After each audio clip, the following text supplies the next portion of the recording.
untuk minta sama Tuhan Yesus apa yang Tuhan Yesus punya. Tuhan Yesus nggak punya uang.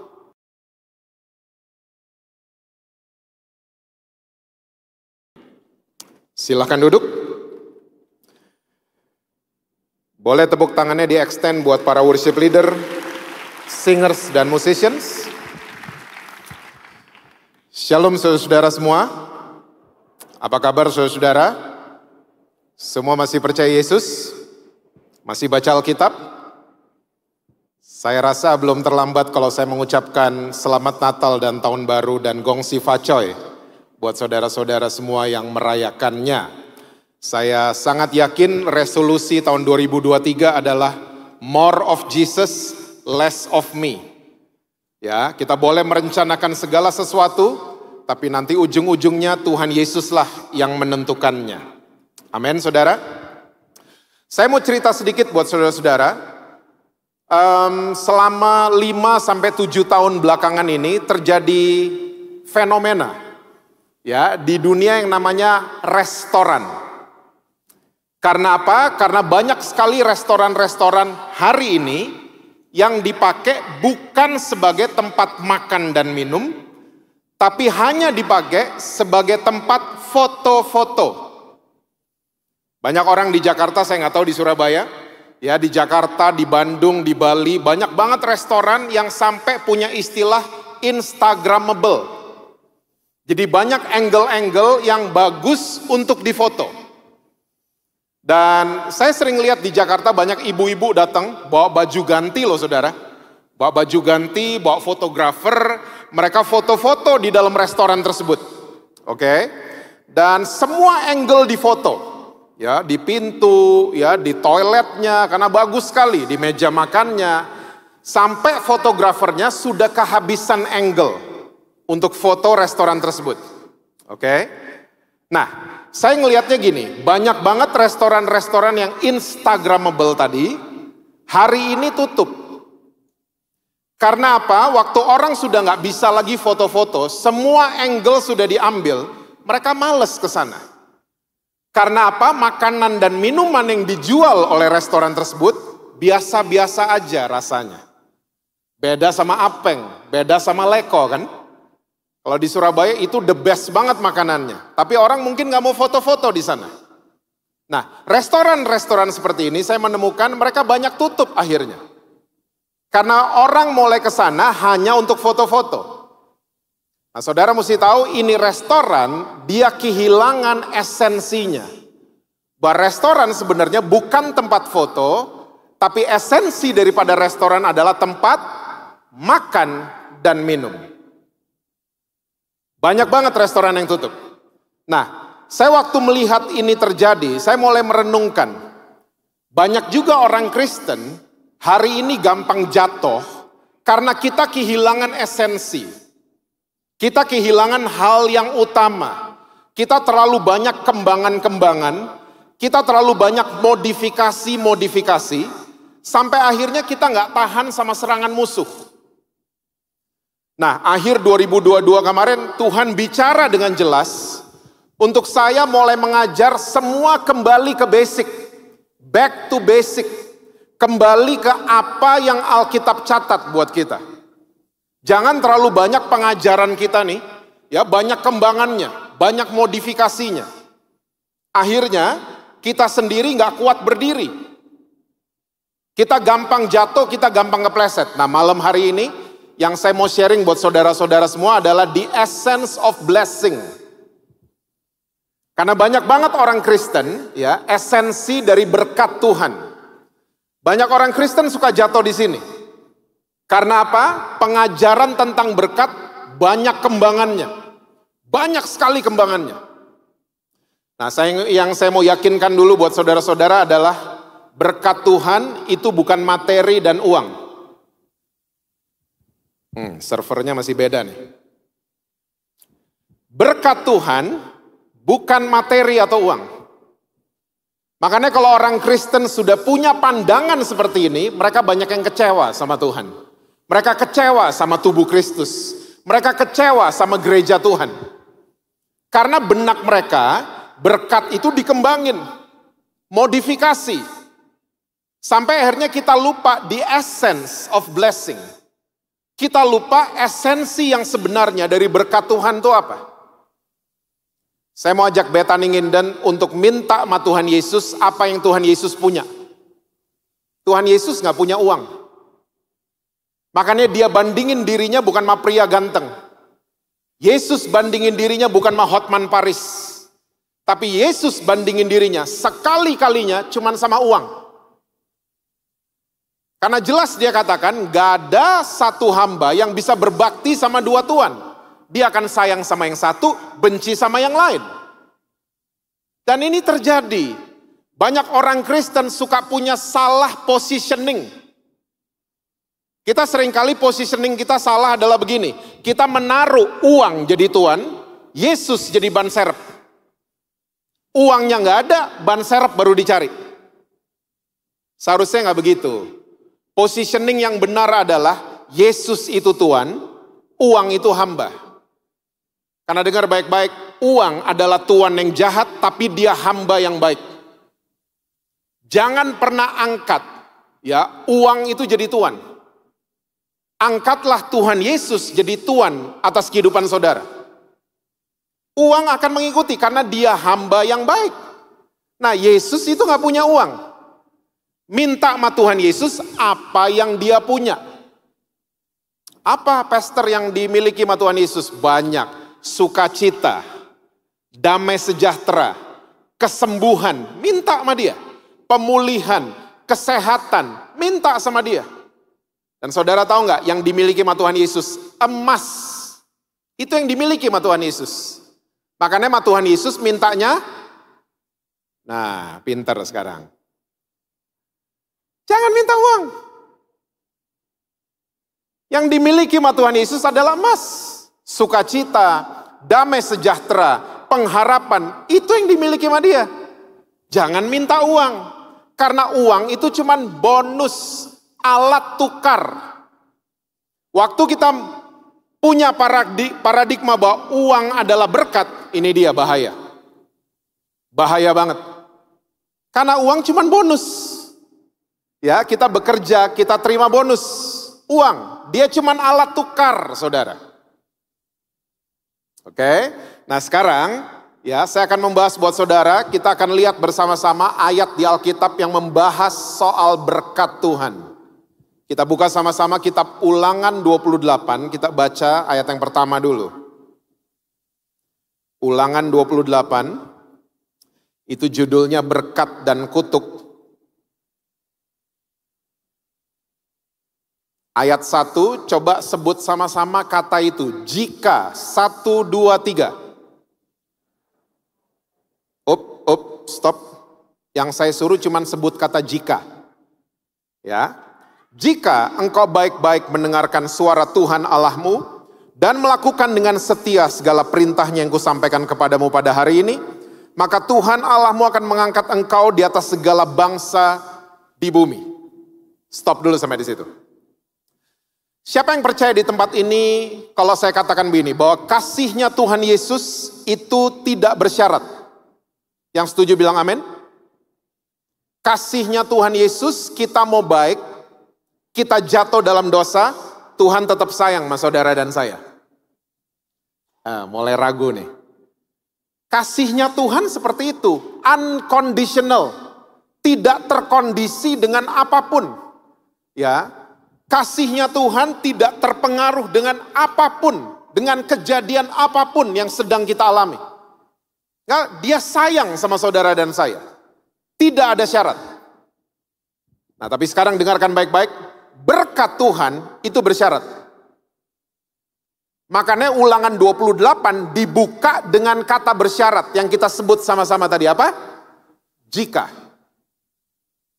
Ini kata bersyarat. Dan syaratnya dari dulu sampai kapanpun selalu sama. Mendengar dan melakukan firman Tuhan dengan setia, konsisten. Itu syarat saudara dan saya, kita hidup dalam berkat Tuhan. Oke? Mendengar dan melakukan dengan setia. Nah, saya ketemu sekarang orang-orang Kristen, banyak banget sekarang gereja ini lagi diserang sama roh bioskop. Saudara tahu bioskop ya? Prinsipnya bioskop adalah filmnya bagus, penuh. Filmnya kosong, filmnya jelek, kosong. Itu prinsip bioskop. Nah, banyak gereja sekarang diserang sama roh bioskop. Kita mulai mengandalkan pembicara. Pembicaranya terkenal, penuh. Pembicaranya dari pedalaman, pendeta Dono, nggak ada yang mau datang. Dan kita berpikir lawatan Tuhan itu tergantung sama pembicara. No.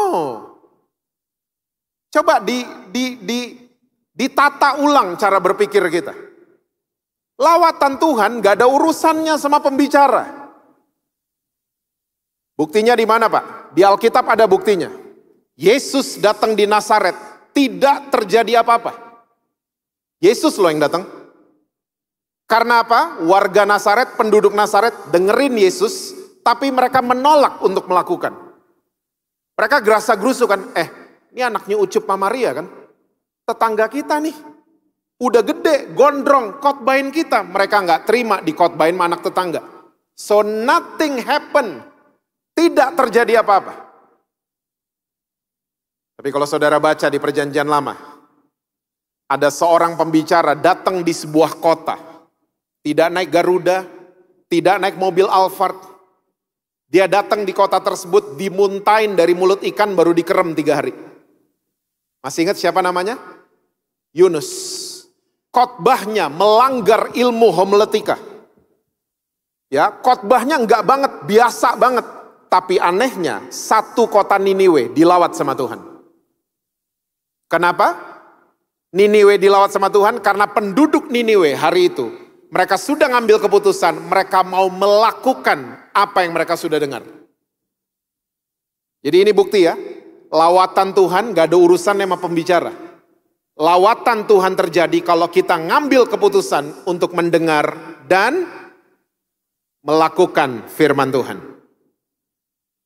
Berkat Tuhan akan menjadi bagian hidup saudara dan saya. Kalau kita sama, ngambil keputusan mendengar dan juga melakukan firman Tuhan. Saya setuju banget sama statement yang pernah dikeluarkan oleh Bapak orang komunis. Bapak orang komunis itu ada 3 saudara. Lenin, Stalin, sama Karl Marx. Nah, Karl Marx dalam sebuah bukunya, dia catat kalimat yang saya setuju banget. Tolong jangan salah tangkap, saya bukan setuju sama komunis. Saya cuma setuju sama statement yang dikeluarkan oleh Karl Marx. Karena statementnya gini, agama telah menjadi candu untuk orang banyak. Saya setuju sama statement ini. Dia pakai kata candu. Saudara tahu candu? Candu adalah sebuah zat yang ada di rokok, narkoba, dan minuman keras. Banyak banget orang Kristen suka datengin saya, Pak, dilarang merokok kan gak ada di Alkitab. Saya selalu bilang, betul. Karena dilarang merokok cuman ada di pom bensin. Betul? Di Alkitab gak ada. Tapi di dalam rokok, ada zat namanya candu. Gimana cara kerjanya? Waktu orang merokok, zat candu akan langsung masuk ke dalam otak orang tersebut. Dan otak orang tersebut akan memerintahkan seluruh badan untuk tambah lagi. Tambah lagi. Tambah lagi. Makanya orang kalau ngerokok, itu sifatnya increasing. Hari ini 1 hari 1 batang. Besok 1 hari 3 batang. Bulan depan 1 hari 1 bungkus. Dan waktu kita mau kembali ke 1 hari 1 batang, udah gak bisa. Dan inilah yang disebut dengan kecanduan. Dan waktu kita kecanduan, kita masalah sama firman Tuhan. Kita against firman Tuhan.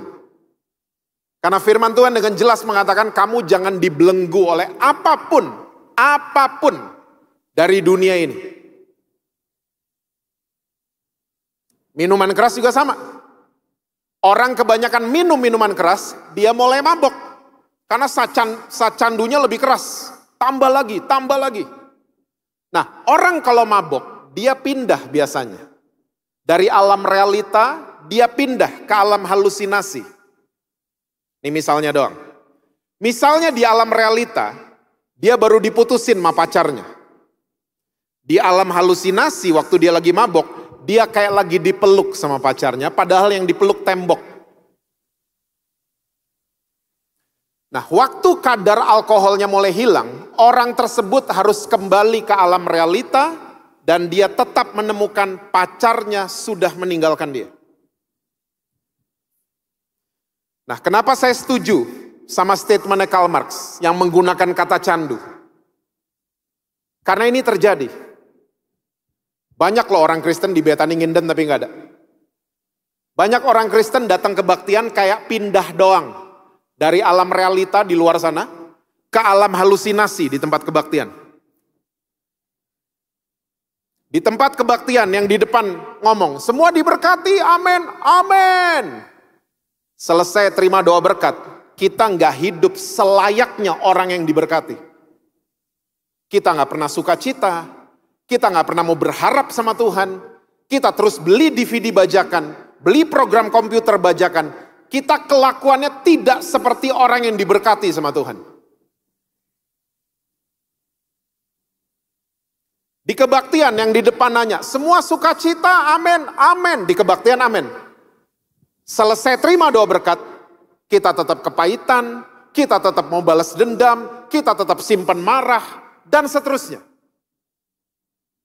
Cuman pindah-pindah doang dari alam realita ke alam halusinasi. Kebaktian jadi candu akhirnya. Ingat saudara, Yesus urusan sama kita semua di alam realita. Di kebaktian dengerin firman Tuhan, selesai terima doa berkat, coba lakukan apa yang kita sudah dengar. Yang setuju bilang amin. Belajar dong melakukan firman Tuhan, belajar exercise. Firman Tuhan bukan buku informasi, ini buku reformasi. Dia nggak cuma kasih info, enggak. Oh ini ayat ini begini, ayat ini begitu. Bukan cuma gitu. Tapi buku ini yang ada di tangan saudara, sanggup merubah kehidupan saudara. So latihan dong, latihan. Ya, dari hal-hal sederhana, Tuhan saya mau sabar, belajar sabar. Biasanya langsung ujian. Keluar rumah diserempet angkot. Mau marah, ada suara. Katanya mau sabar tadi. Gitu. Latihan firman Tuhan. Nah sekarang. Banyak banget ya orang Kristen suka DM, suka telepon saya. Mereka suka ngomong gini, Pak, saya melakukan firman Tuhan, yes. Tapi nggak bisa setia. Ingat tadi syaratnya? Mendengar dan melakukan dengan setia. Saya nggak bisa setia, saya nggak bisa konsisten. Kenapa ya Pak? Saya bertahun-tahun saudara, bolak-balik. Kenapa ya? Iya ya, saya pun ngalamin. Kok melakukan firman Tuhan nggak bisa setia? Nah ternyata saya ketemu jawabannya. Jawabannya begini. Otak kita dibagi jadi dua. Kiri dan kanan. Otak kiri isinya yang berat-berat. Ya, hafalan ayat-ayat, matematika, hitung-hitungan, untung rugi, ya segala macam sistem itu di otak kiri. Dan otak kiri kalau lagi bekerja, bola mata akan menuju ke kanan. Nanti aja ngacanya di rumah. Otak kiri. Nah, otak kanan isinya beda. Otak kanan itu makan, minum, dengerin musik, ya, lihat lukisan, ya semua kesenian itu ada di otak kanan. Dan otak kanan kalau lagi bekerja, bola mata kan menuju ke kiri. Yesus datang di bangsa yang otak kirinya luar biasa. Bangsa Yahudi. Luar biasa. Banyak literatur, banyak buku saya suka baca. Orang Yahudi tidur aja mikir. Tidur aja loh. Tidur aja tuh otaknya kerja, otak kiri. Nah makanya Yesus paling sering pakai istilah makanan. Sadar? Orang Yahudi lagi bingung lihat Yesus, siapa nih orang, ngaku Mesias, siapa nih orang? Otak kiri kan? Dijawab sama Yesus, akulah roti hidup. Dengar roti, pindah kanan. Akulah air hidup. Dan selama 3,5 tahun dia memuridkan 12 murid. Yesus paling sering memuridkan di meja makan. Kita semua punya fotonya. Dan akhirnya dibilang ini adalah metode orang Yahudi. Karena metode orang Yunani itu di ruang kelas kayak yang sering kita lakukan di Indonesia. Ada dosen di depan pakai papan tulis, muridnya semua duduk. Saudara ada yang punya foto kayak gitu, Yesus di depan, murid-muridnya duduk? Gak ada. Yang kita semua punya adalah Yesus lagi makan. Saya sampai hari ini bingung yang foto itu siapa. Ini yang kita punya. Dan saudara mesti tahu ternyata metode orang Yahudi, saya tetap mengatakan itu metodenya Tuhan Yesus. Ternyata metodenya orang Yahudi sampai hari ini dipakai di kampus-kampus di seluruh dunia. Salah satunya yang saya tahu di UI Depok di Jakarta.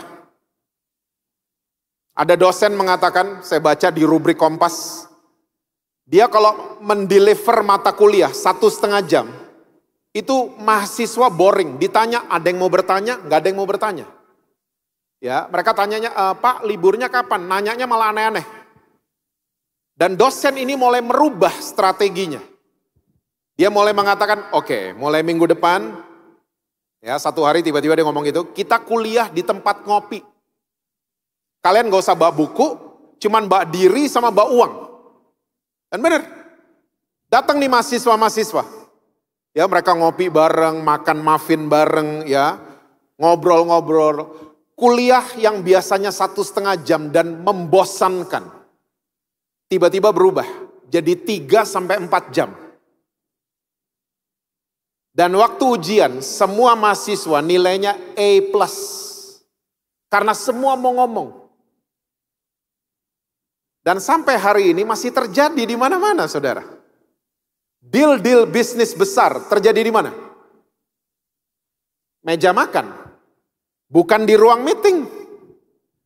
Di ruang meeting tidak ada kopi, nggak ada minuman, nggak ada kue, alot, adendum terus. Salah nih, salah. Tapi waktu muffin keluar, ya, minuman keluar, tanda tangan langsung. Karena otak kirinya tumpul, otak kanan yang bekerja. Makanya yang masih single, ya, kalau menyatakan cinta sama calon saudara, jangan pernah di atas angkot. Susi, saya suka sama kamu. Oh, ditolak pasti. Ajak makan dong, ajak makan. Waktu udah 3-4 hap, otak kanan bekerja, baru nyatain, saya suka sama kamu. Ini masterclass loh ini. Ini metodenya Yesus. Ternyata Yesus dalam mendeliver semua pengajarannya, dia selalu sambil makan, di atas perahu, di bawah pohon, itu Yesus. Nah, otak kiri kita, isinya tuh ayat-ayat firman. Oke? Nah, otak kanan gunanya untuk apa? Kalau dalam hal firman Tuhan. Ternyata otak kanan, ingat baik-baik, harus digunakan untuk merenungkan firman Tuhan. Karena kalau kita nggak biasa merenungkan firman Tuhan, iblis masuk. Iblis kasih bahan perenungan yang lain. Dikasih sama iblis, khawatir, besok gimana loh, otak kanan. Tahu firman, tapi khawatir. Pernah dengar? Atau sering ngalamin? Tahu banyak firman, tapi karena nggak pernah direnungin, iblis masuk. Ingat saudara, iblis nggak bisa utak-atik roh kita. Karena roh kita udah miliknya Tuhan Yesus. The only access, satu-satunya aksesnya iblis adalah otak kanan kita. Dia masuk, dia kasih bahan perenungan. Khawatir, bini orang direnungin. Pernah dengar? Tapi tahu ayat. Laki orang direnungin, ya, balas dendam direnungin. sakit hati direnungin. Tahu ayat, tiap hari, tiap minggu dikhotbahin. Tahu ayat, tapi nggak pernah direnungin. Makanya Daud ngerti ginian. Dia buka Mazmur pasal yang ke-1. Dia ngomong gini, renungkanlah Taurat Tuhan. Seminggu sekali, siang dan malam. Dipakai untuk merenungkan firman Tuhan. Jangan cuma tahu doang, nanti jadi ahli Taurat. Dipakai untuk merenungkan. Nanti ini firman merema. Merema mendarah daging, melakukan konsisten. Gak dipaksa, tidak terpaksa sama sekali. Coba mulai merenungkan firman Tuhan, mulai tahun ini. Dan seterusnya. Saya percaya hidup saudara akan berubah. Amin saudara. Kita bisa melakukan firman dengan setia. Dan saya percaya janji berkat itu akan menjadi bagian hidup saudara. Lanjut ke ayat yang ke-6 sekarang. Masih Ulangan 28. Ayatnya yang ke-6. Diberkatilah engkau pada waktu masuk dan diberkatilah engkau pada waktu keluar. Stop sampai di situ. Nah ini orang Kristen suka goreng-goreng ayat ini sembarangan ya. Dibilangnya keluar masuk kebaktian. Kamu mesti sering-sering keluar masuk kebaktian, nanti lihat diberkati. Ya, ingat sekali lagi kalau pengajaran terlalu banyak kembangan, terlalu banyak modifikasi, kita goreng-goreng sendiri. Akhirnya kita nih gampang jatuh. Karena terlalu banyak kembangan, kayak restoran tadi. Tutup akhirnya. Karena restoran tempat makan dan minum. Diberkatilah engkau pada waktu masuk, dan diberkatilah engkau pada waktu keluar. Ini bukan berbicara tentang keluar masuk kebaktian. Bukan. Bukan loh. Ini ayat berbicara tentang alur hidup saudara dan saya. Tuhan mendesain alur hidup buat kita semua sama. Namanya masuk dan keluar. Kita buktiin sama-sama ya. Semua di sini kalau malam tidur?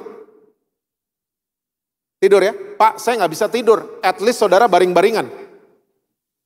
Saya yakin banget nggak ada di tempat ini yang jam 2 pagi push up 100 kali. Nggak ada.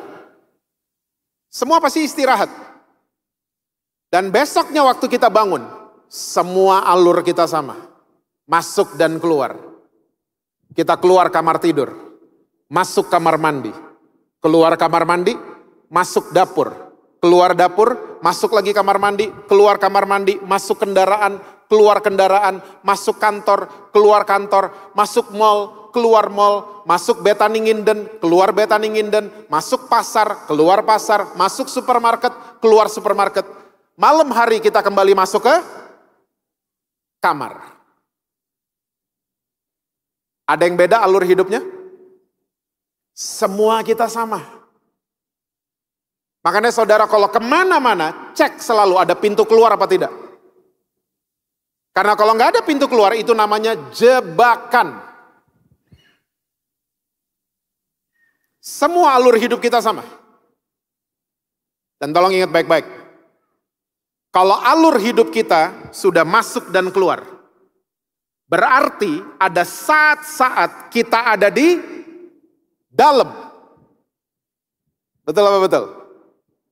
Ada saat-saat kita lagi ada di dalam. Dan ini, ingat baik-baik. Kita keluar menjadi seperti apa? Semuanya tergantung sama sikap kita waktu lagi di dalam. Saya ulang. Kita keluar menjadi seperti apa? Semuanya tergantung sama sikap kita waktu lagi di dalam. Contoh, tadi pagi kita keluar kamar mandi jadi pribadi yang wangi-wangi. Karena di dalam kamar mandi kita mandinya pada bersih. Betul. Kalau di dalam kamar mandi kita cuma cuci muka, nggak mandi, keluar sih keluar. Ya, tapi aromanya beda.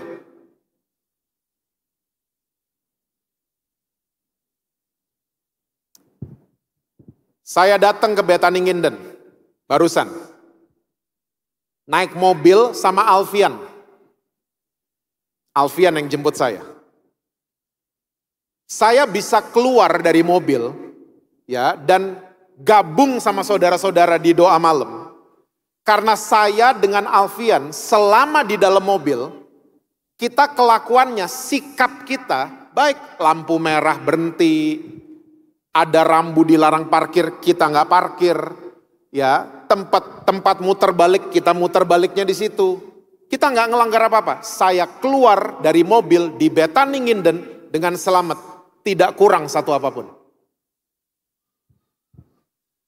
Tapi bayangkan kalau saya sama Alfian, ya, di dalam mobil ugal-ugalan, lampu merah, jalan, lampu hijau, stop.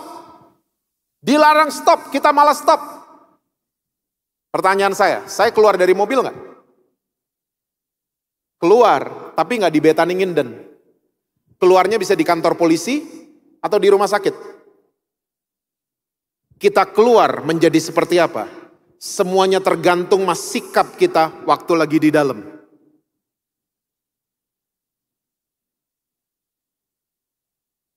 Ada orang Kristen masuk keluar kebaktian bertahun-tahun, hidupnya gitu-gitu aja. Karena apa? Di dalam kebaktian, ketiduran, cek-cek sosial media, pikirannya dikuasai sama kekhawatiran, tidak fokus. Bertahun-tahun keluar masuk kebaktian, hidupnya gitu-gitu aja. Tapi ada orang Kristen masuk di tempat kebaktian, di dalam tempat kebaktian, dia dengerin firman Tuhan, dia belajar firman Tuhan, dia sungguh-sungguh, ya, lapar dan haus sama Tuhan. Dia keluar berubah. Bahkan yang luar biasa, dia rubah teman-temannya di luar sana. Nah, yang kayak model gini banyak di Bethany Nginden.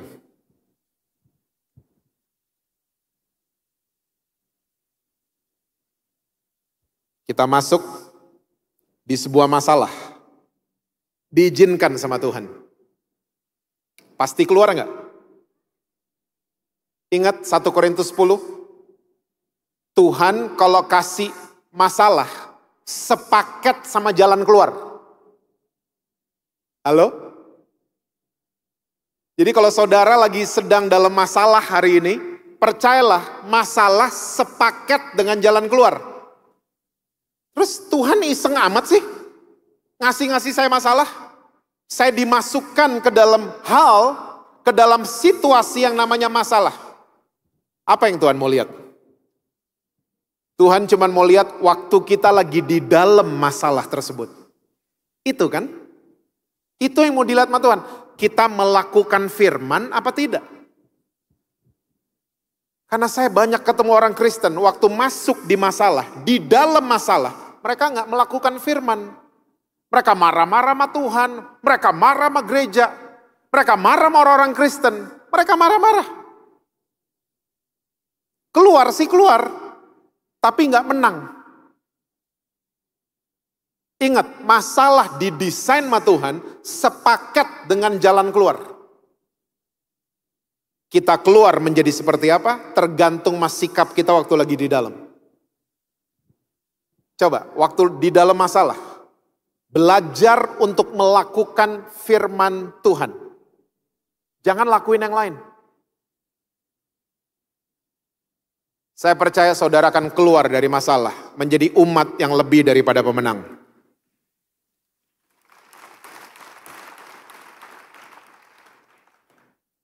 Diberkatilah engkau pada waktu masuk, dan diberkatilah engkau pada waktu keluar. Lanjut ayat 13.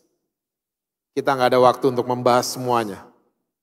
Ayat 13, Ulangan 28 ayat 13 ini saudara, kalau saya doa, terus selipin ayat ini, orang yang dengar doa saya aminnya gede banget.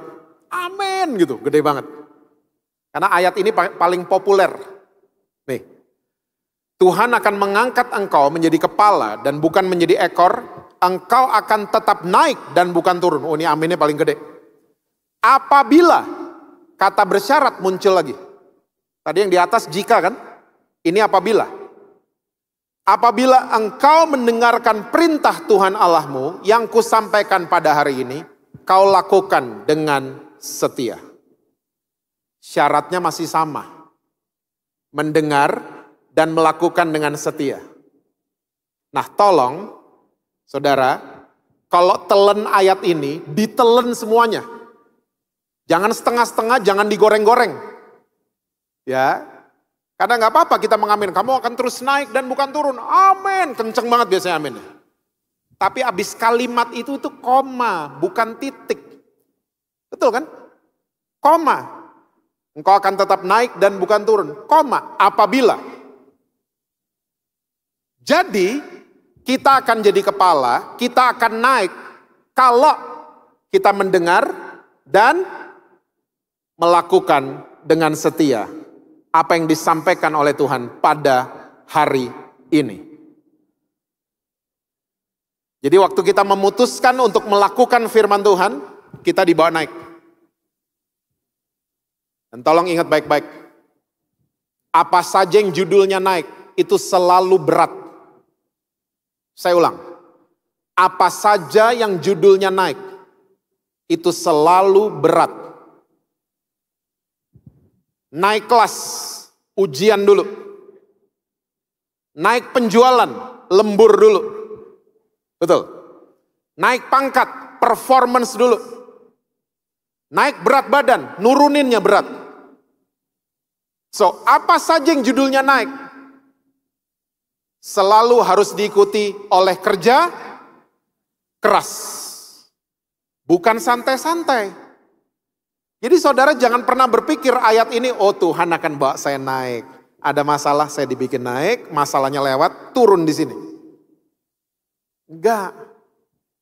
Dibawa naik itu berat.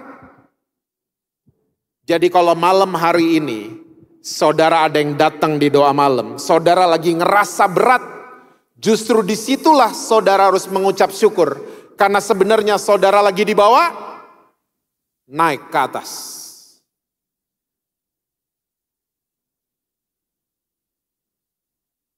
Dibawa naik selalu berat. Makanya waktu lagi ngerasa berat, jangan komplain, jangan marah sama Tuhan, jangan bersungut-sungut, jangan sampai kepahitan apalagi kecewa sama Tuhan.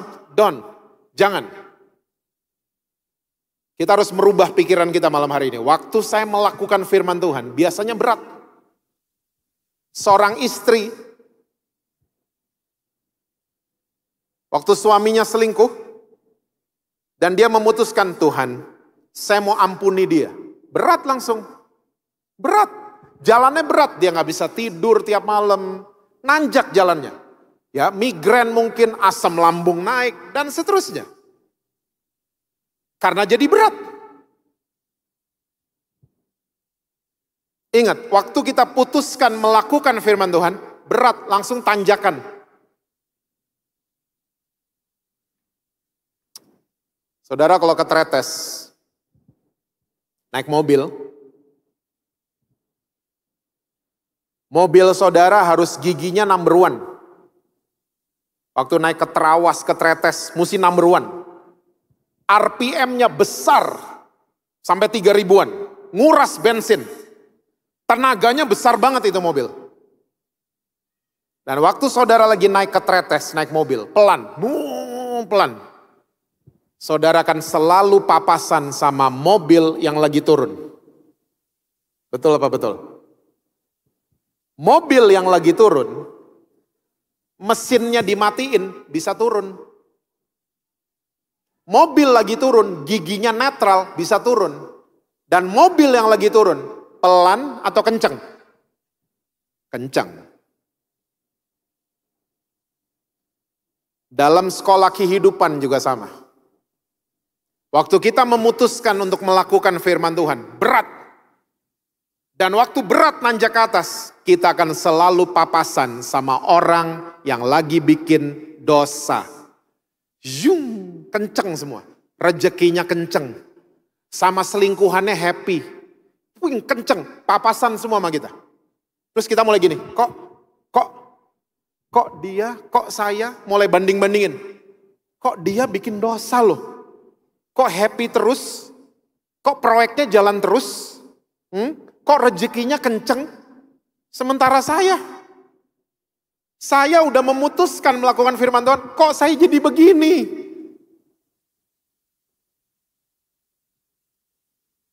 Alkitab sudah pesan buat kita semua, jangan suka iri sama orang yang lagi bikin dosa. Karena waktu akan menentukan, saudara tiba di atas, orang yang bikin dosa, tibanya di bawah. Di atas pemandangan lebih enak, di atas udara lebih enak, dibanding di bawah.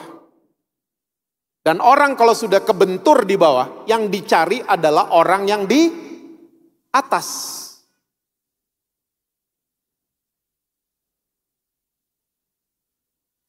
Jangan iri sama orang yang lagi buat dosa.